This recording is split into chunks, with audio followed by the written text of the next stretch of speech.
Welcome to Part D.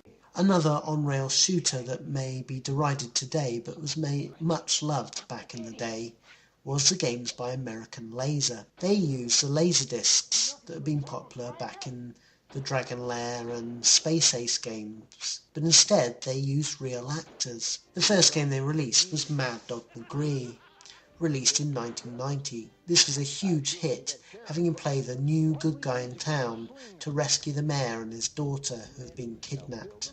Other games quickly followed by them, with Who Shot Johnny Rock, where you played a private eye detective who must take out the gangsters whilst piecing together the clues. Then they did Space Pirates, which had you fight the evil alien scum pirates on a futuristic spaceship. Then they did Crime Patrol in 1993, where you played a SWAT rookie who must take down the bad guys. These games may not have aged well, but they're still great fun and an integral nostalgia trip for any arcade goer of the early 90s. Another developer that we should mention is Taito, who started way back in 1953 when Russian businessman Michael Kogan started the Taito Trading Company to distribute vending machines to Japan. Fast forward to 1973, and Taito decided, seeing the success of Pong, to release the arcade game Astro Race. They made little waves with it at this time, but all that would change in 1978 when Toshihiro Nishikado created Space Invaders. Taito continued through the 80s, creating such hits as Elevator Action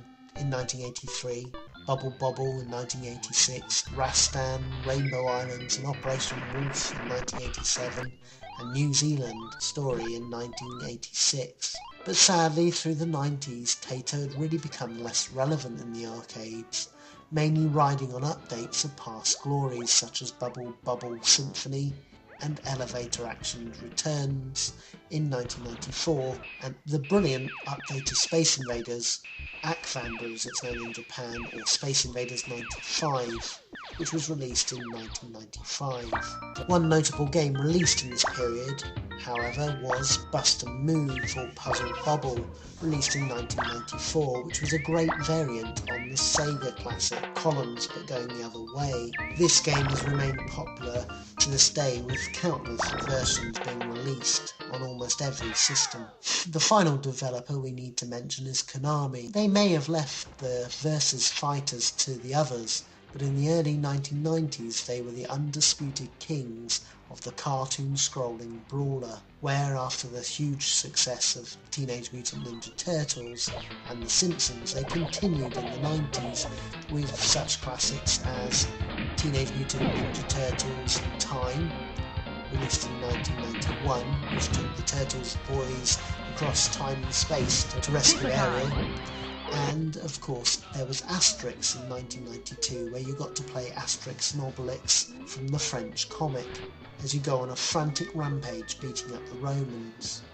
Also in 1992 they released the little known classic arcade game Wild West COW, Boys of Moo, which was based on a Saturday morning TV show. I strongly suggest that you track this beauty down. Another great game they released in 1992 was X-Men, where you got to play your X-Men characters as you went out beating the evil minions of Magneto.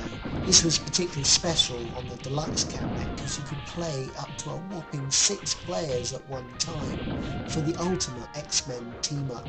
Another little-known Japanese classic released by Konami was Hexion, which takes Tetris but replaces the blocks used to be honeycomb-shaped instead. This really does add an extra element to the Tetris game, and well worth playing, and well worth people trying to track down and find this game. In 1994 they released their own on-rail shooter, Lethal Enforcers, taking digitalized sprites on the on-rail shooter. Another great shooter that Konami released was Silent Scope in 2000, which had you take the enemy out with a zooming high-powered rifle. What was particularly great is there was an additional small screen actually built into the scope gun sight.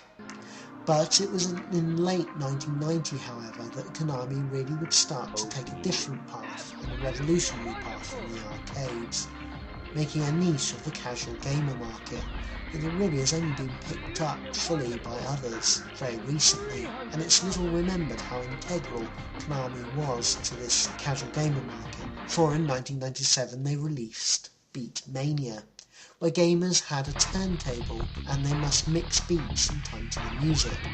Sounds a bit like DJ Hero then, but coming out years before.